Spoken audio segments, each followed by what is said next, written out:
নির্বাচন কমিশনার কাছে খুন খারাপি কোন ঘটনাই না, এর নেতৃত্বে বাংলাদেশের সুষ্ঠু নির্বাচন হবে, এটা তো পাগলও বিশ্বাস করতে পারে না। কথা ঠিক নেবে ঠিক। এই নির্বাচনের কমিশনের আন্ডারে আমি কেমনে একটা সুষ্ঠু নির্বাচন চিন্তা করেন তো। যে লোক পরে তফসিল ঘোষণার পরে তো দুই একটা খুন খারাপি হইতেই পারে, এগুলো আগেও হয়েছে, এখন হচ্ছে। যারা খুনকে ছোট করে দেখে এদেরকেও তো আমরা মানুষ মনে করি না। এই নির্বাচন কমিশনের তো যোগ্য না, এ তো অযোগ্য ব্যক্তি, তার ব্যাকগ্রাউন্ড চেক করা উচিত। কথা বলতে হবে, ঠিক না ঠিক? যাদের কাছে নিঃশর্ত ক্ষমা ভিক্ষা চাওয়া উচিত এই লোক। এমন বিরাজনীয় কথাবার্তা বলে কি করে? মানুষের রক্তের বিরাট মর্যাদা ইসলামে। এবার আপনাকে হাদিস থেকে একটা রেফারেন্স শোনাই। বিদায় হজের ভাষণে ১৬ লক্ষ সাহাবীর সামনে আল্লাহর নবী দাঁড়িয়ে বললেন, বিরাট খুতবা দিয়েছেন। তার মধ্যে আংশিক একটা অংশ হচ্ছে ইন্না দিমাআকুম ওয়া আমওয়ালাকুম ওয়া আ'রাদাকুম হারামুন আলাইকুম কাহুরমাতি ইয়াউমিকুম হাযা ফি শাহরিকুম হাযা ফি বালাদিকুম হাযা। নবীজি বলেন, নিশ্চয় তোমাদের একে অপরের জাত, ইন্না দিমাকুম একে অপরের রক্ত, ও আমওয়ালাকুম একে অপরের সম্পদ, ও আ'রাদাকুম এবং একে অপরের সম্মান, হারামুন আলাইকুম তোমাদের জন্য হারাম। কেমন হারাম? কাহুরমাতি ইয়াউমিকুম হাযা এই দিনটা যেমন হারাম, এই মাসটা যেমন হারাম, এই শহরটা যেমন তোমাদের জন্য হারাম। হারাম মানে সম্মানিত, হারাম মানে কি? সম্মানিত। আমরা বলি হারাম শরীফ, কি বলি যদি বলেন? এই যে হারাম মাস, যে মাসে অবৈধ কাজ করা নিষিদ্ধ, এই মাসের সম্মানটা যেমন, দিনের সম্মানটা যেমন, এই শহরের সম্মানটা যেমন, একে অপরের কাছে একে অপরের জানটাও ঠিক তেমনই সম্মানিত, তার সম্পদ তেমন সম্মানিত, তার সম্মানটাও তেমনই সম্মানিত। তোমরা কারো জানের ক্ষতি করতে পারবে না, মালেরও ক্ষতি করতে পারবে না।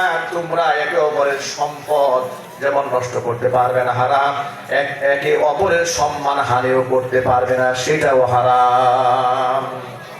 আজকের মাহফিলে যিনি প্রধান অতিথি এসেছিলেন, তার একটা পয়েন্ট আমার খুব ভালো লেগেছে। সেটা কি? তিনি রাজনৈতিক পার্সন হওয়ার পরে বক্তব্য দিয়ে শুধু নিজের কথাটাই বলেছেন, কিন্তু প্রতিপক্ষকে ঘায়েল করার জন্য কোনো অন্যায় কথাবার্তা তিনি বলেন না। কথা ঠিক না ঠিক? এটা একটা সুন্দর আদর্শ। রাজনৈতিক অঙ্গনে আদর্শ এমন হওয়া উচিত যে আপনি আপনার মার্কা নিয়ে নির্বাচন করেন, আরেকজন আরেকটা মার্কা নিয়ে দাঁড়িয়েছে। আপনি আপনার তফসিল যা আছে, আপনার ভিশন যা আছে, সেটা আপনি আপনার যোগ্যতা আলোকে বলুন, সেটা আপনার বলুন, কিন্তু খবরদার ব্যক্তিগত আক্রোশ নিয়ে একে অপরের বদনাম করবেন না, লাঞ্ছিত অপমানিত করবেন না। এই একে অপরের সম্মান হানি করলে মানুষের মধ্যে ক্ষুধের তৈরি হয়, হিংসার আগুন জ্বলে, তখনই মারামারি হয়, কাটাকাটি হয়। ঠিক না ঠিক? এগুলো ভালো জিনিস। সম্মান হানি করবে না কারো। একটা রিক্সাওয়ালারও সম্মান আছে, একটা ভ্যানওয়ালারও সম্মান আছে, একটা হত দরিদ্র মানুষ তারও ইজ্জত আছে। আপনি তো মনে ভাববেন না তুই রিক্সা চালায় খায়, ওর কি কোনো সম্মান আছে নাকি? হোটেল বয় যারা আছে, বেসিয়ার যারা আছে, তাদেরকে অনেক সময় লোকেরা সম্মান দিতে চায় না। হোটেলে ঢুকে আয় ছেলে দিকে আয়, এরকম ডাক দেয়। মুখের ভাষাটা এরকম, আয় ছেলে দিকে আয়, বলতো নিয়ে আসো এখানে, ডাক দিয়েছে। এরপরে বলে এই টেবিলটা যে ময়লা, চোখে দেখিস না তুই? ব্যবহারটা খেয়াল করেন। মানুষে বেসিয়ার হওয়ার কারণে, আর উনি এখন খেতে বসেছেন, মনে হচ্ছে একেবারে নবাবজাদা নসরুল্লাহ খান। অথচ ব্যাকগ্রাউন্ড তালাশ করে দেখবেন ওর বাপ মা ভিক্ষা করে খাইল। হয়তো দুদিন আগেও কৃষি কাজ করেছে, নিত্যমানের কাজ করেছে, রাস্তাঘাটে কামনা দিয়ে খেলেছে, হঠাৎ করে জায়গা জমি দাম বেড়েছে, পয়সা অভাব হয়ে গেছে, জমি বিক্রি করে গাড়ি একটা চড়ে সানগ্লাস একটা কপালের মধ্যে উঠাই নিয়ে আসে, চোখেও দেয় না। এরপরে পায়ের উপর পা ধরে ধমক দিয়ে বসে, রিক্সাওয়ালাকে থাপ্পড় দিয়ে বসে, অটোওয়ালারে মেজাজ কত গরম, হেডাম কত শরীরে, শক্তি কত বেটা, গ্রামের শ্রমিকের গায়ে হাত তুলে পড়েছে, কথা একটা হয়েছে, একটাই দিক হয়েছে, ব্যাস এলাকায় থাপড়ানো শুরু করেছে। এই অভ্যাসগুলো আমাদের সমাজে আছে না নাই? আরো জোরে বলুন। আপনার কিসের অহংকার? আপনার কিসের অহংকার? ক্ষমতা, টাকা পয়সা। আপনার চেয়ে কত বেশি সম্পদ ছিল কারুনের, ক্ষমতার অহংকার করেন। আপনার চেয়ে কত বেশি ক্ষমতা ছিল ফেরাউনের, নমরুদের। ঠিক না ঠিক? আপনার চেয়ে কত বেশি স্বৈরাচারী ছিল হাসিনা। হাসিনাকে আল্লাহ পাক বেইজ্জত করে পুষ্টি সহ দেশ থেকে তাড়াই দিয়েছে। ঠিক না ভাই?